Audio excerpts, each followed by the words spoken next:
What is going on, guys? This is Matt Marinoff, Stormwatch today, Real Estate Recovery Group edition. And today my guest is Tosin Oduwole. Did I get it? Yep. Tosin Oduwole. And I've been following Tosin for obviously, quite some time on social media. He's made some serious big splashes. And I'm thankful that we have him on the show today. And the reason why is because, this guy's got a story, and his story should definitely be told. That's what I tell people all the time. If you know of somebody, maybe indicate that maybe I should be interviewing them.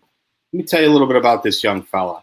Tosin was born in St. Louis, Missouri, attended junior high and high school, Europe and Africa.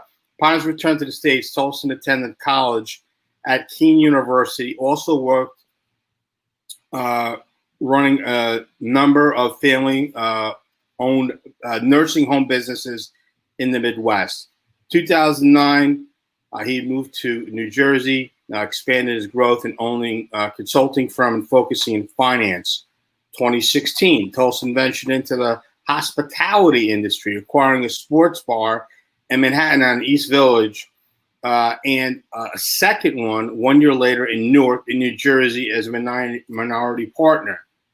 This gentleman is a CEO, founder of Building Acquisitions Partners United LLC. Real estate private equity firm provides passive investment opportunities for institutional equity. Essentially, this guy is all over the place, and he's in the real estate industry. In February 2020, he launched BAPUnite, launched his first offering of the year, $100 million apartment building acquisition project focusing on the south side of Chicago. Now, I just want to rattle off a couple different things here that, his expertise. He's got a lot of expertise. You know how people say, like, jack all trades, master of none? This guy is a master of all his trades. Contract negotiation, business marketing management, strategy, profit and loss statement, valuation, property evaluation, real estate coaching, mentoring, construction management, real estate development, property management, interior, exterior design, project manager, residential and commercial design. Woo! Yep.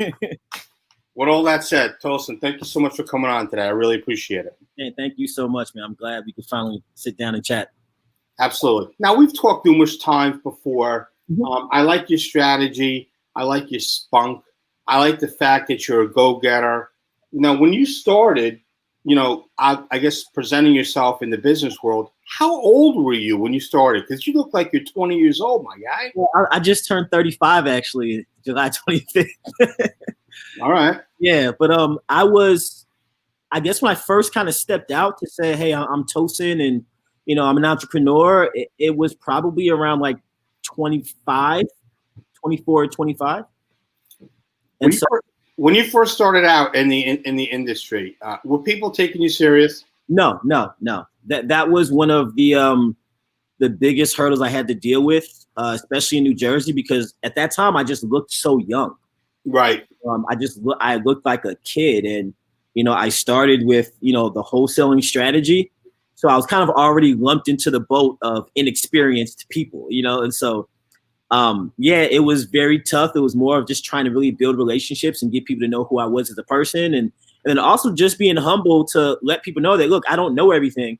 And, I want to deal with you or potentially have you as a client of mine so that I can learn what it actually is that you're looking for, what's important to you. So what I kind of learned out in the beginning is that you don't necessarily go to people and say, hey, I have a service, I do this. You go to them and you figure out what are they actually looking for? Like, what is missing in their totem pole?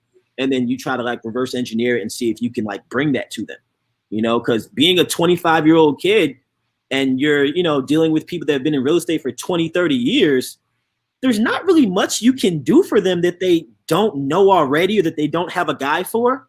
So it takes time to kind of figure out, okay, what are they actually missing and lacking? And then you try to get in there. So that was like my strategy for a few years in New Jersey, and it worked very well. I mean, you say that I'm a master of all things. That's because I had to kind of dibble and dabble and try to learn all these different things because a lot of people need that. I think that may have been how I found out who you were, because you were in short sales. Right. So I needed somebody that I could refer people to if they had a short sale.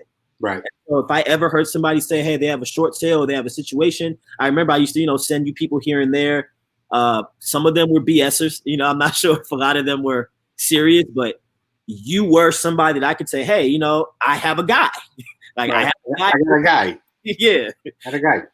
So I listen, I get all that. Guys, my guest today is Tosin Oduwole. If you want to reach him direct, is this your cell number or is this your office number? That's my cell. It's fine though. Okay, cool. So guys, if you want to reach out to Tosin, if you have any questions, concerns, obviously he's got a long history of being an entrepreneur. You can reach him directly at 973-280-8960. Again, his number is 973-280-8960. It's funny. I give out people's information, and the gurus of the world say, dude, why you give out everybody's information? You got to be the middleman. You got to wedge yourself in there. Yeah, you know what? I don't look at people's competition. I look at everybody's opportunity. And as long as I keep doing the right thing, it comes back 10 times over. So I'm all about that. What about yourself? I'm the same way. I'm not a gatekeeper of relationships. Yeah. That's the gatekeeper. Yeah, I put people in touch and put people in contact, and whatever you guys do together has nothing to do with me. I introduced you guys. If you guys go on and do great things, that's great. That's fine. I don't need a cut of everything. I respect that, because you did give me a couple of referrals. I don't believe they really went anywhere. But one thing that you did say to me, which I appreciated, was do your thing. Keep me in the loop. Let me know what's going on. But I'm not looking for anything. And that actually kind of blew my mind a little bit, because obviously everybody holds their hand out. Everybody wants something in life, which is fine. But, your concern was, hey, if you can help the seller and you can get them out of the jam, do your thing. So I appreciate that. And I want to put that on social media, because people need to understand you are the real deal. You might look like you're 20 years old, but you are the real deal. So I got a couple of questions I want to ask. Sure.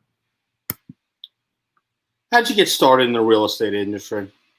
So it was my parents, actually. So my dad, so both of my parents are from Nigeria. My dad came here when he was like 17 years old to go to a design school in Rhode Island, because he thought he wanted to be an architect at first. Right. And then my mom came a couple years later. And so when they came to this country, they had all these ideas about what America was towards people of color. And they was like, if we go there and try to like work and get a job, we probably won't go far. So they just said, let's just go there and figure out what the business landscape is. And let's just get into business. Right. So by the time my dad was like 24, 25, he owned like 207 units in St. Louis, Missouri, apartment buildings. And then he also had an office building, which I remember him taking me to when I was a kid. And so, I grew up in a household of family that was just buying real estate. My mom, she used to buy like, messed up houses in the hood, 3 families, 6 units. She'd fix them up, and then she'd rent them out to Section 8 tenants. And so sometimes like she would take me over there, and she always self-managed the properties. My mom always self-managed everything. So if the grass needed to get cut, my mom was out there with the lawnmower cutting the grass.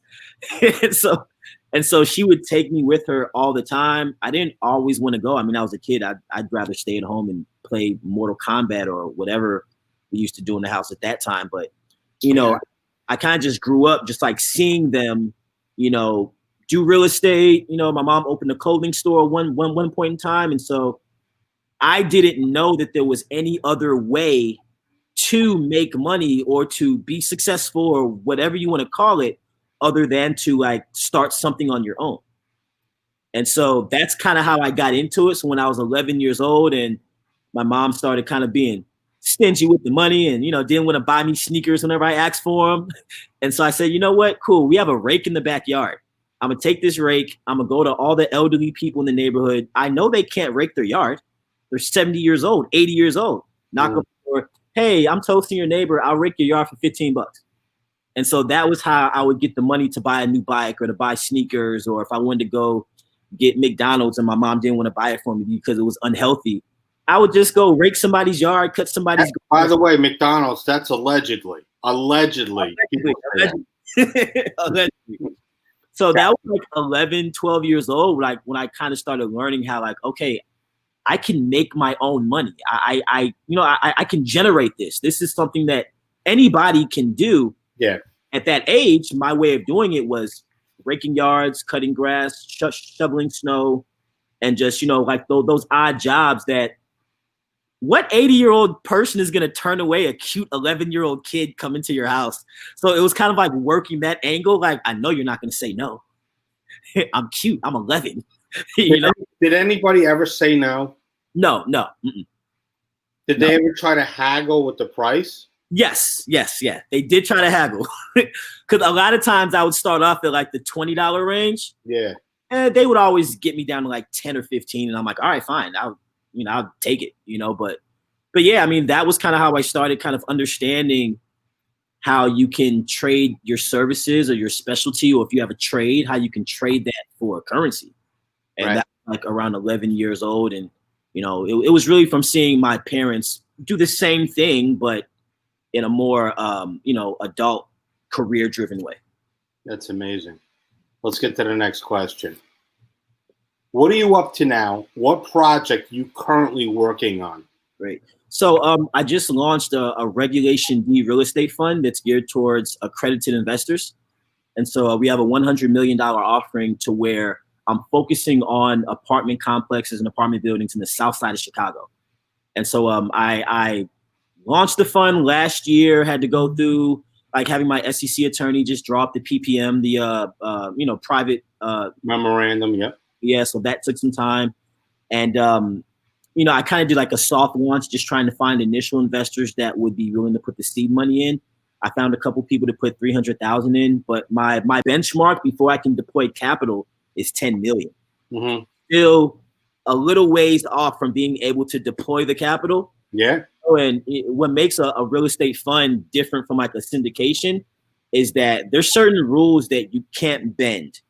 So if you say that your benchmark deployment is 10 million, if you raise 5 million, you can't just take the money and then start buying property. Like the SEC will come after you and you're going to be in a cell somewhere, It's funny you mention that, I'm not going to mention anybody's names, but there are people that are on social media and they throw up these wild posts and I'm like, you know what? If the FCC saw that post, they get their ass in a sling. Yeah.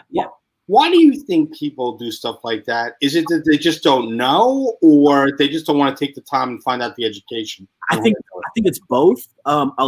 So a lot of people don't know that you can't just do that. Yeah. And so they're like, oh, I have a following on social media. I'm trying to raise money for, a project. Let me just put a post out. If those people aren't family or friends or people that you actually have a prior relationship with, they're strangers, what you're doing is that's public solicitation. Which if you're not a Regulation A or Regulation D, it's illegal. And so a lot of people just don't know that they can't do that. And then some people just know that, there's a lot of people in the real estate industry online now. So the probability of the SEC seeing this is very low. So they're willing to take that risk. But I'm not.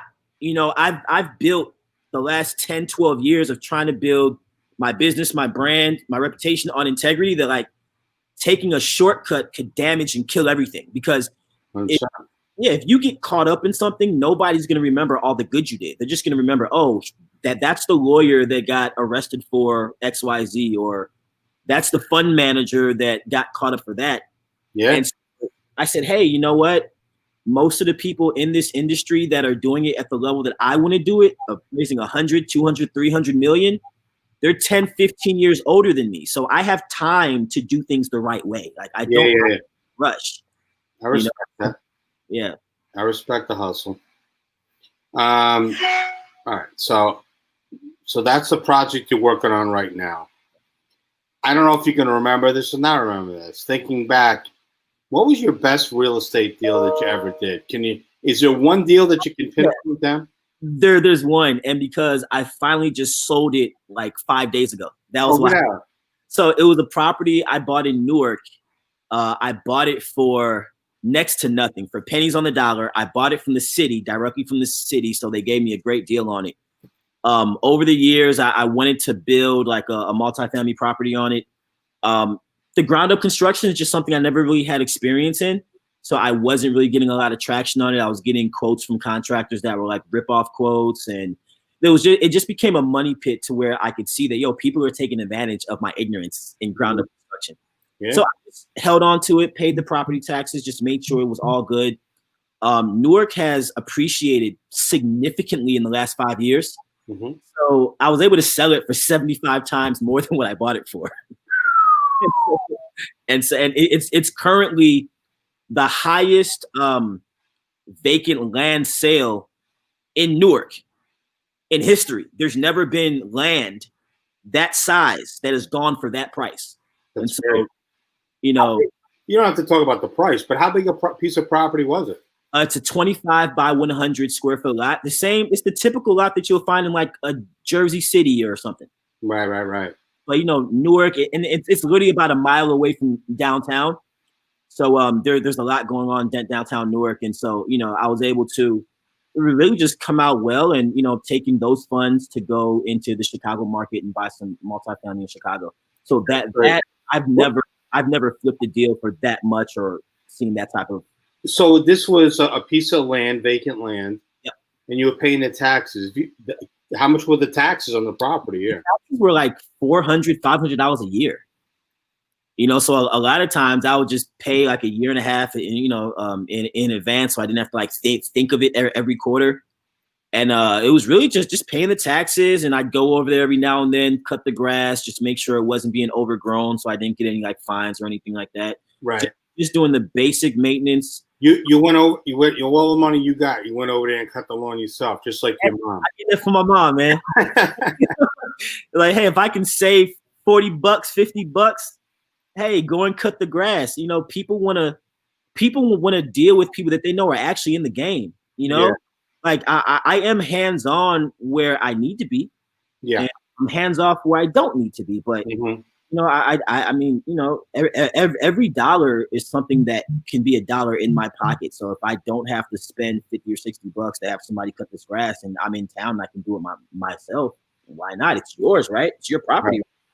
Yeah, no, 100% understood. Yeah. I don't know if you can answer this question or not, because I know that there's regulations, but kind of give us an idea of how do you actually raise capital? Great. So I really got this from like my wholesaling days, because back when I was wholesaling in Essex County, one of the biggest things that you have to find a buyer, like a cash buyer, somebody that can buy the deal you just contracted.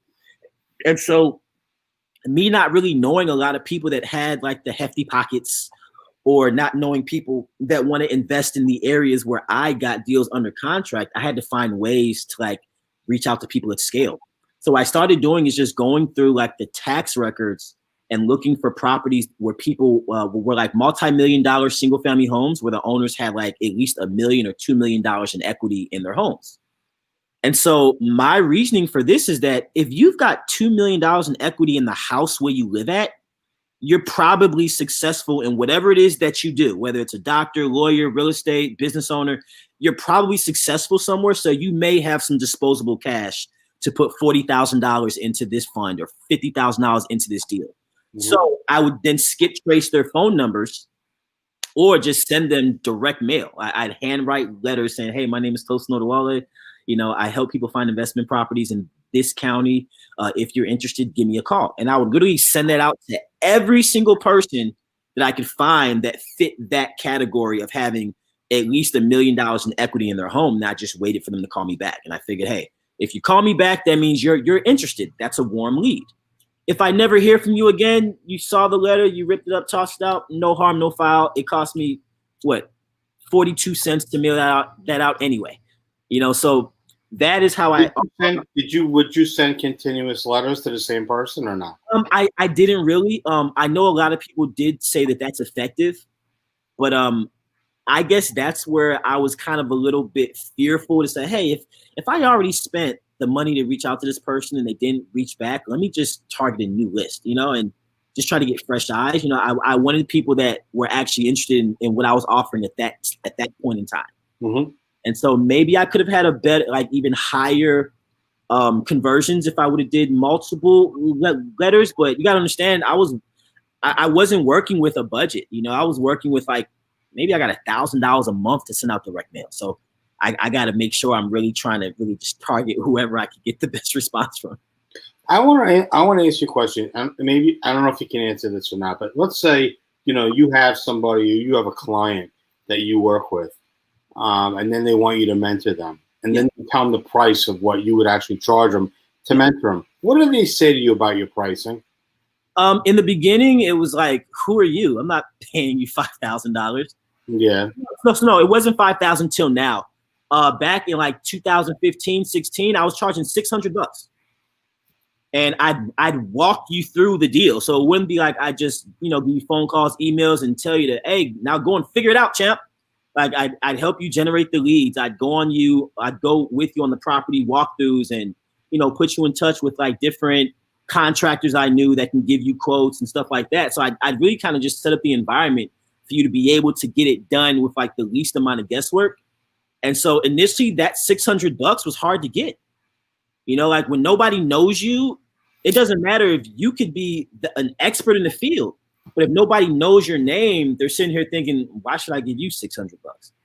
And so, it wasn't like I was popping these off left and right. There'd be one or two people that would say, oh, okay, I think you're worth the $600.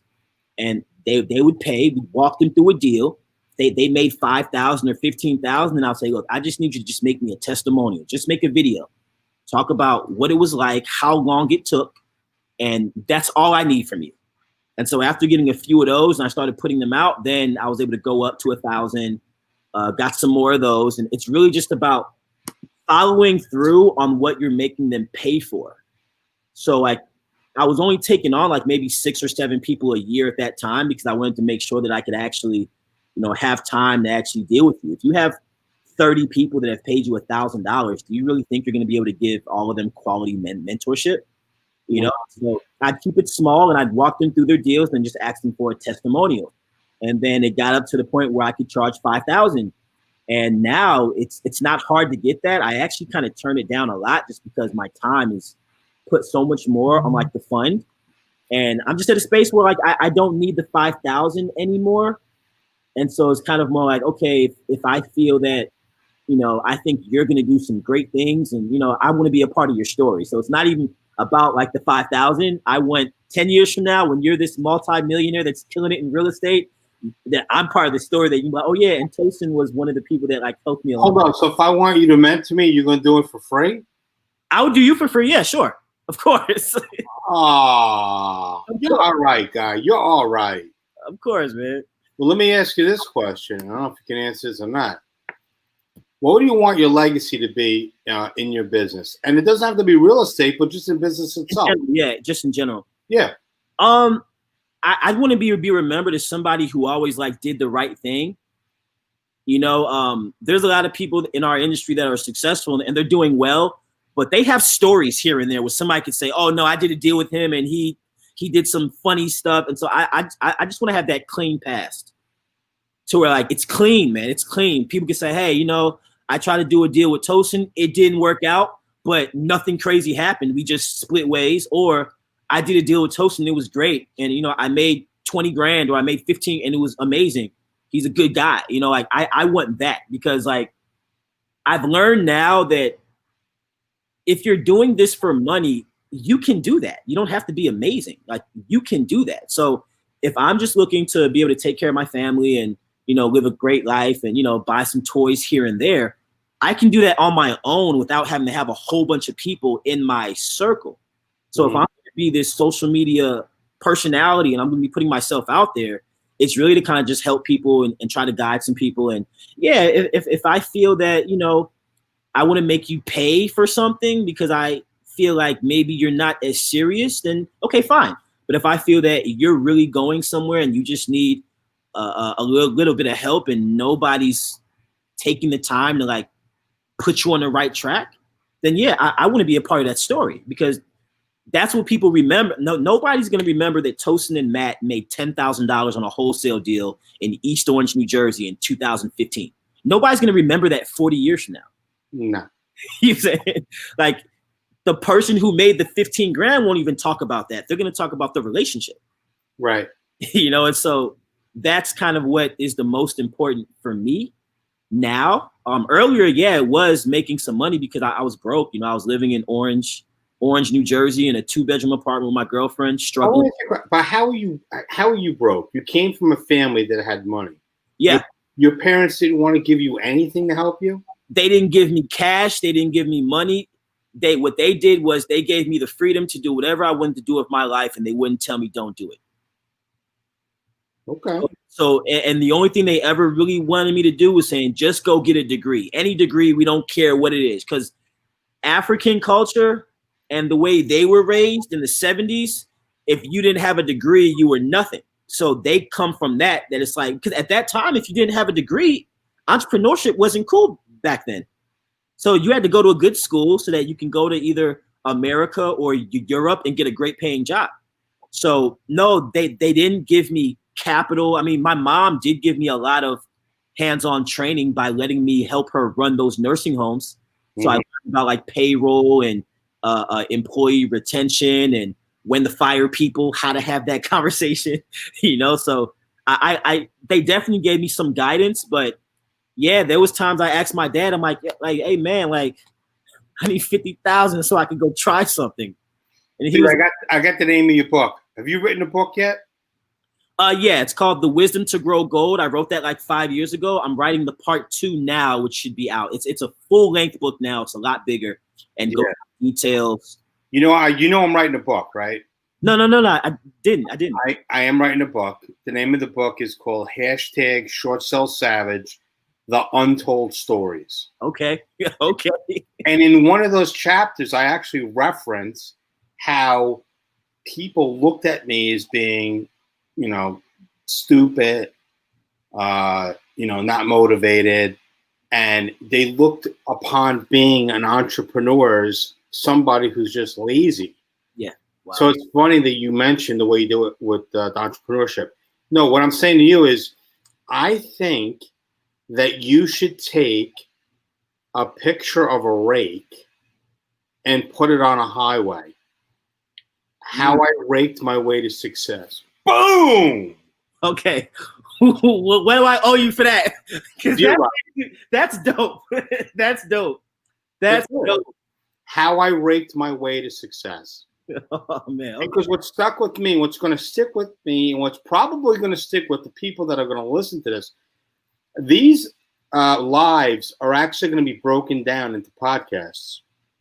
And I might name this podcast How Tosin Raked His Way to Success. Dope. Okay. Because it's true. Your mom basically said, go out, you want to make money? There's the rake. Take the rake and go make some money. Yeah. So from that was really the foundation. That was your beginning. That was your aha moment. Mm-hmm. Yep. Per se. Yeah. That advice is free advice right there. But I think you should definitely think about writing that book, How I Raked My Way to Success. I think that people need to hear that story about you. Yeah. I didn't know that you came from, a wealthy family. I just thought, hey, here's a guy who's got a hustle and he's out there doing his thing. And, I learned a lot by talking to you before the show, getting the information that you had sent over and then actually putting this together. So, I think it's important. Look, the whole purpose of these lives at 12 o'clock that I'm doing right now is for giving people hope. We are in a crisis right now with this coronavirus. Forget everything else that's going on in the world. To me, like, it's just noise. Yeah. Like we need to get past certain things that have happened to brought us to where we are right now. The past is the past. We need to move forward into the future. And I think we need to get back on track really as a world, not even as the United States itself. So it's important that 12 o'clock people come on, they're educating people, they're telling their stories, they're letting other people know, having them into their lives and giving them an understanding of, hey, look, this is what I did. This is what it took me to get to where I needed to be. Yeah. I've had a lot of single moms, or I've had people that have come on that have told their stories, how they get started in real estate. Dude, I think honestly, you need to write that down. How I raked my way to success. That's huge because, people love the comeback stories. People love the stories, itself.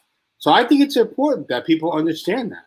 Yeah. I appreciate it, man. But yeah, I mean, that's really how it happened. I really honestly didn't know that my parents had some means until I was way older. And then that was when I was like, what the hell? You guys see me trying to do all this stuff? Can I borrow something? And they were just like, no, we don't. We think that right now where you're at, you're going to mess it up. So like, go get battle tested, go learn something, go do it on your own. The way we had to come from Africa and come here and figure it out at 24, 25. You're 27 now. Well, what are you doing? Yeah. And so that was really the conversation. My dad was like, come on, man. You're 27 years old. You're a grown man. You got to go figure something out. I'm not just going to be sitting here just helping you and carry you into your 30s and you need me for the rest of your life. So that really kind of put the fire under my ass. My dad was just like, yo, I'm not going to help you, but I'll give you some support. Like, I'll give you some support as far as like giving you just that freedom, that leeway to do whatever you want to do, whatever business you want to start. We're not going to pigeonhole you and say you have to be a doctor or a lawyer or this. You can do whatever you want to do, but you got to figure it out. Did your parents go to college? Yeah. My dad, he went to Rhode Island School of Design when he was like 17. Then he said he didn't want to be an architect anymore. So he had to start from scratch at University of Illinois in Champaign, where I think he started doing, I think it was IT. And then when they had my brother, then they had me a couple years later. They moved to St. Louis, and then he's like, yeah, I don't want to do this IT anymore, and jumped into real estate. So he kind of jumped around. So like he never really used his degrees for anything that he ended up doing. And then my mom, she went to college earlier, but she didn't finish till later. I think she went back to college in like her late 30s and finished at like 40 something, but she had already, started a nursing home, a clothing business, real estate business. It was just something that she just wanted to tick off. Right. That's amazing. Not everybody believes that, a traditional education is worth a piece of paper. Yeah, I know. Yeah. Which is okay. I think that depending on the person itself, I think if you're a true entrepreneur, and it's going to sound ridiculous, but if you're a true entrepreneur and you hate the 9-to-5 hustle and you're willing to not work 40 hours a week, but you're willing to work 80 to 90, I don't think it matters what piece of paper you have, because you have the mentality you're going to get it done regardless of what college you went to. I went to School of Hard Knocks. Yeah, you're going to figure it out. At the end of the day, all college is a layout of people that figured it out on their own, and then they compiled it into something to now teach you. So you can figure everything out in college on your own. It may take a little longer, or you may have to work harder.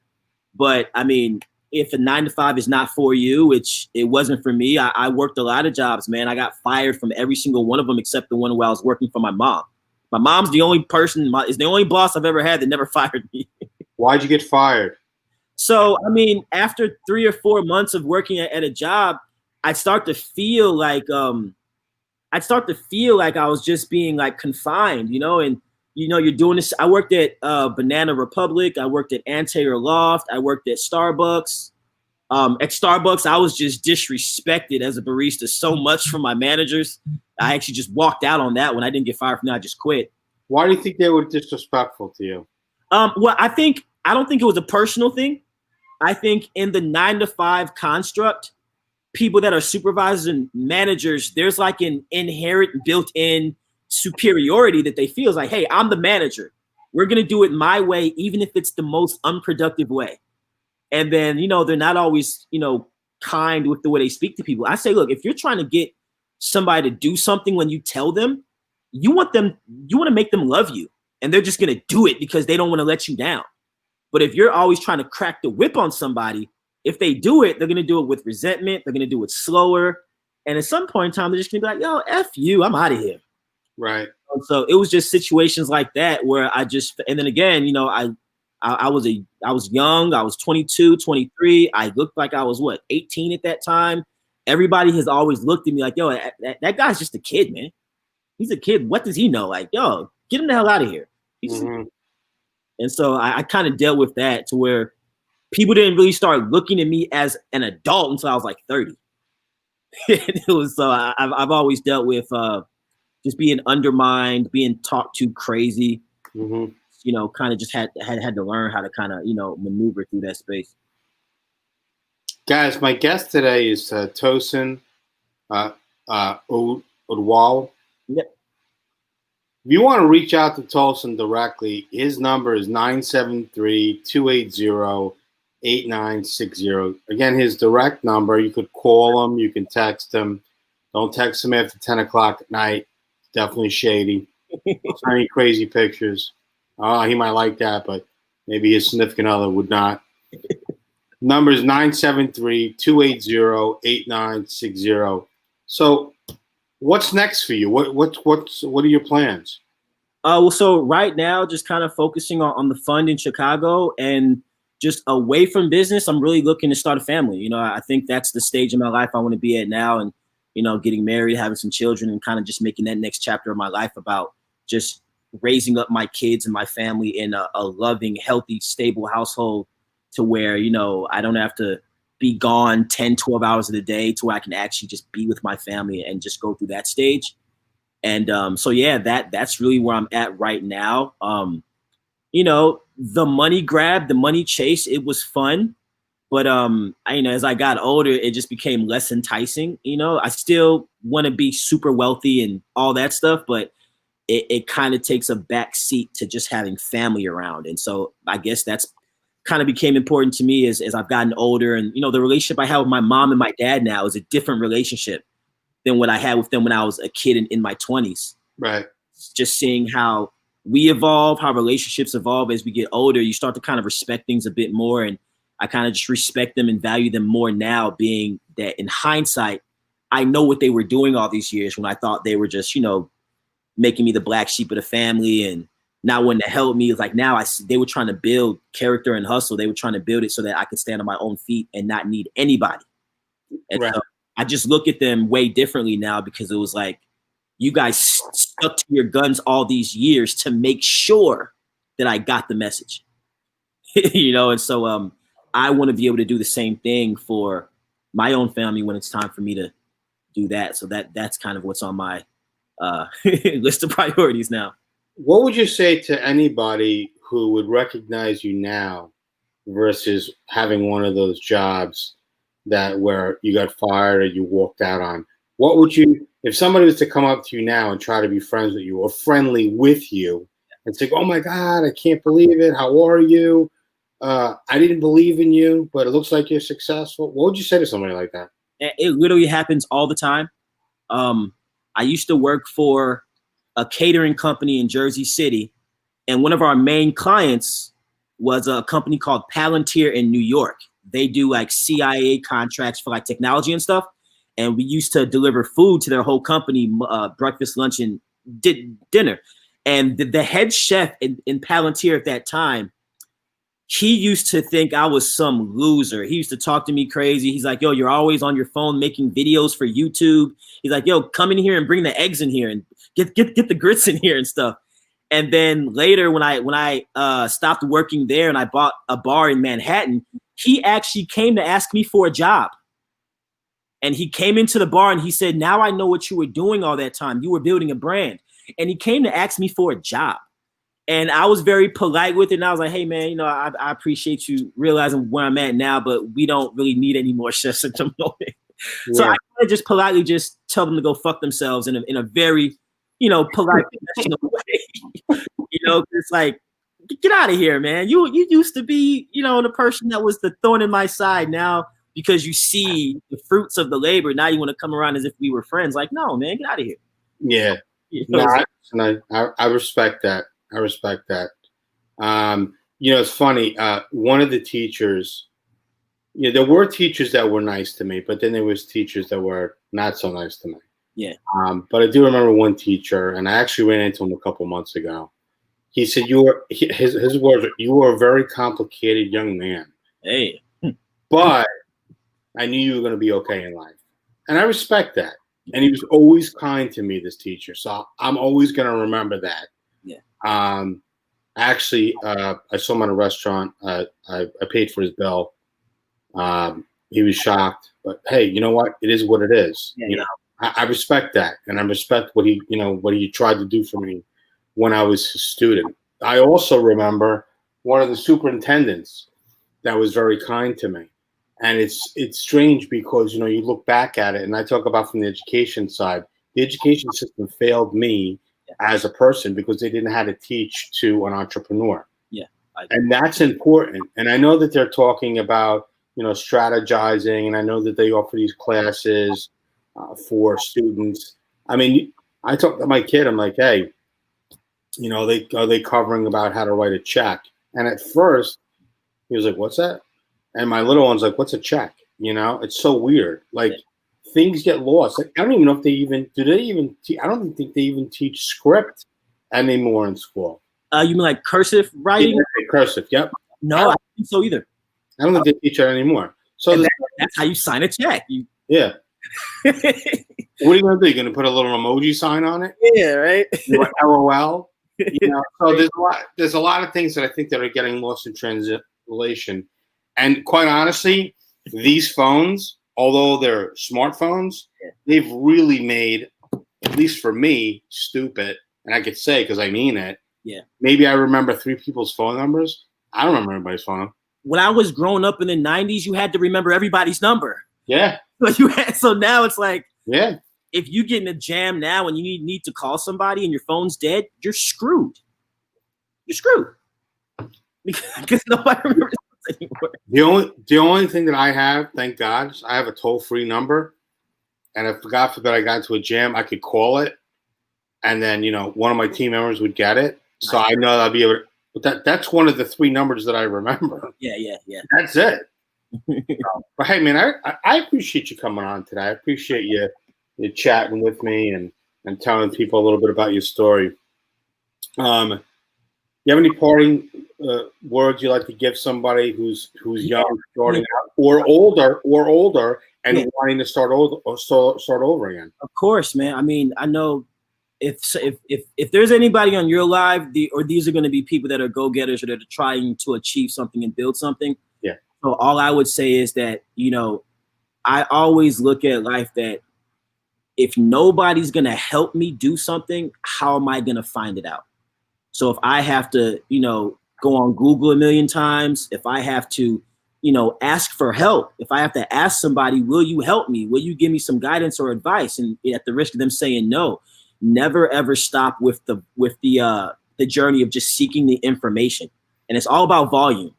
So you can't just ask 5 people. You got to ask 50 people. You got to ask everybody. And as long as you're able to kind of just humble yourself and not be afraid to ask and continue looking, and you're not scared to like try some shit, even though it may fail, it doesn't matter if you're 20 or 60, you're going to get to where you're trying to get to. So it's really just a persistence game. We all don't need each other, but then at the same time, we need each other. Yeah, no. You can do things on your own, but you may need people along the way to kind of point you in the right direction and tap you in the right direction. So just continue the persistence of just seeking out information, seeking out knowledge, and then actually trying to act on it. And you'll be fine. That's literally all I've done. I'm not a genius. I've failed through school my entire life. I've never been an A student, a B student. I've been a C and D student since the 4th grade. Hey, you know what D is for, right? Nah, no. Diploma. Hey. True. It's true. I was fortunate to get that, so that was a good thing. Yeah. So it's not about your book smarts. It's about your persistence. Absolutely, 100%. I think if you have both, you definitely got a leg up. If you negotiate, talk, and have the smarts, the writing skills, or just the ability to put things together and be a leader. People are like, short sales are really easy. Are they? Because let me tell you something. If you think short sales are easy, you must be getting some really cream puff transactions. Yeah. You get transactions that are off the wall, not cream puff. Yeah. So, and we get calls from a lot of people, which is cool, and we love what we do. But listen, I appreciate you coming on the show. At the end of every show, I ask people if they can imitate or mimic my finger point. So I want to see if you can do it. Let me see. Is that close? I don't know. I don't know. What do you point? What are you pointing at? No, this, man. Oh, hey, okay. You got you. Let me say that. All right, you know what? I'm gonna give you 7.5. Okay, hey, I'm cool with that. Yeah, you were a little dazed and confused in the beginning. Guys, Tosin Oduwole is my guest today. You can reach him direct at 973-280-8960. His number again is 973-280-8960. You can say you saw him on my show, or you can not say you saw him on my show, and you're reaching out and you got his phone number on the bathroom wall. Tosin, thanks so much for being on the show. Hold on one sec. Don't go anywhere. Guys, remember, 12 o'clock, Tuesday, Wednesdays, and Thursdays. We are doing these lives because we're educating other people and bringing stories together so people can find out what other good people or great people are doing things across the United States or maybe in the world. Talk to you soon. Until next time, it is not a no until you get a restraining order.